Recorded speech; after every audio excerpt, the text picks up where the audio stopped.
Hello বন্ধুরা, সবাই কেমন আছো? এখন বাজে রাত 12:30 আর আমি ভিডিওটা এখান থেকে স্টার্ট করলাম। আর এদিকে দেখো আমার সোনাই আর সোনার পাপা দুজনে ঘুমাচ্ছে। তো সারাদিন আমি এত ব্যস্ততার মধ্যে কেটেছে দিনটা যে একটুও সময় পাইনি ভিডিও করার। আর এখানে আমি যেটা করছিলাম, তো কালকে না আমাদের দক্ষিণেশ্বর কালীবাড়ি যাওয়ার প্ল্যানিং আছে। আর সেই জন্য করে আমি শাড়ির জিনিসগুলো গুছিয়ে রাখছিলাম, কারণ কালকেও তো সময় হবে না এগুলো বের করে পরার। আর মেয়েকে নিয়ে যাব, ধরো মেয়ের জন্য তো খাবার টাবারগুলো নিতে হবে না, ওর জন্য আলাদা ব্যাগ লাগবে। তো সেই ব্যাগ ট্যাগগুলো এখন আমি গুছিয়ে রাখবো যাতে কালকে আমার তাড়াতাড়ি হয়ে যায়। আর এখানে দেখো আমার সাজের জিনিসগুলো কীরকম একসাথে জড়িয়ে মড়িয়ে পড়ে আছে। আমার এত গোছানোর সময় নেই, আমি জিনিসপত্র বেশি যত্নও করতে পারি না। কোথাও যাওয়ার কথা হলে সেই সময় মনে পড়ে। আর এই সানগ্লাসটা নেব, এটা ফটো তোলার জন্য, বা রোদ যদি থাকে তাহলে পরবো। আর ওই বাক্স থেকে নিয়ে আমি এই বাক্স রাখছি, কারণ এগুলো কালকে আমি পরবো, সেই জন্য এগুলো সাইড করে রাখছি।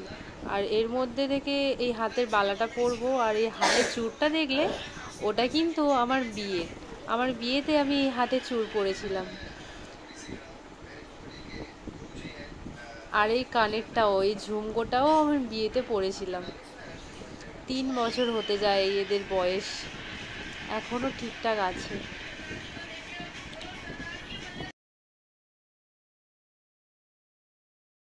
আর আমার টেবিলটা দেখো, জিনিসপত্র সব ছড়িয়ে রয়েছে, কিছু গোছানো হয়নি।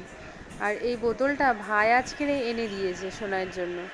তো সোনাইয়ের আগে একটা জলের বোতল ছিল পিঙ্ক কালারের, সেই বোতলটার না গার্ডারটা ঢিলা হয়ে গিয়েছিল, যার কারণে জল পড়ে যেত, খেতে পারতো না। আর ও একটু জল বেশি নষ্ট করতো, কারণ বোতলটা উপর করলেই না সব জল পড়ে যেত। ওর বেশ ভালোই লাগতো, পায়ের মধ্যে শুধু জল ঢালতে থাকতো। আর এই সেই বোতলটা পিঙ্ক কালারের, এই বোতলটা একদিকে কি বলতো সুবিধা হতো, ডান্ডা ছিল ধরার, ডান্ডা ধরেও নিজেই খেত। আর এই জুতোটা আমি বের করে রাখলাম কালকে সোনাইকে এই জুতোটা পরিয়ে নিয়ে যাব বলে।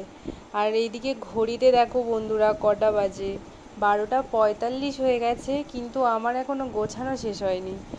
তো এখন আবার আমি পলা পরবো, কারণ পলাটা সবসময় পরে থাকা হয় না, কীরকম কালারটা জ্বলে গেছে, তো সেই জন্য।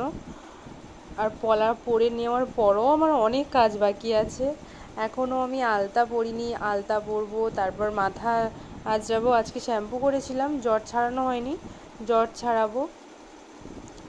তো তারপর ব্যাগ গোছাবো, মেয়ের কী নেবো সেই সবগুলো, তারপরে শোবো। তো তোমরা পুরোটাই দেখতে থাকো। আর এখানে আমি পলার সাথে সিম্পল একটা বালা পরেছি, আর হাতটা কেমন লাগছে বলবে কিন্তু। তো চলো, এখন আমি আলতা আর সঙ্গে নেল পালিশ করবো, আর তোমরা দেখতে থাকো।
আর এখন আমি আলতা পরে চলে এসেছি ব্যাগ নিয়ে।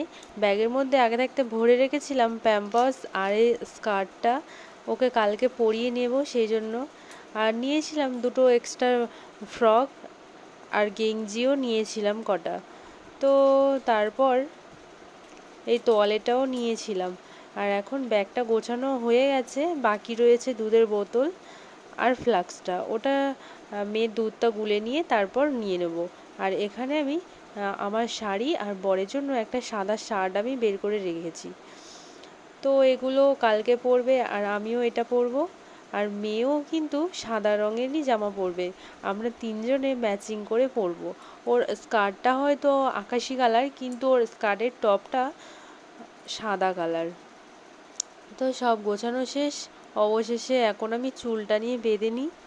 আর চুলটা আর আঁচড়ানোর সময় হয়নি, কারণ 2টো বেজে গেছে।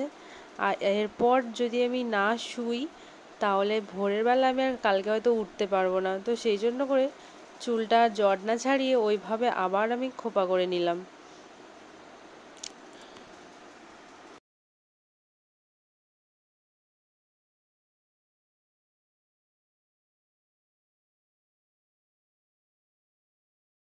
আর এখন আবার আমার মেয়ের জন্য দুধ গুলতে হবে, কারণ 2টো বেজে গেছে যেহেতু, ওকে খাইয়ে তারপর শুতে হবে।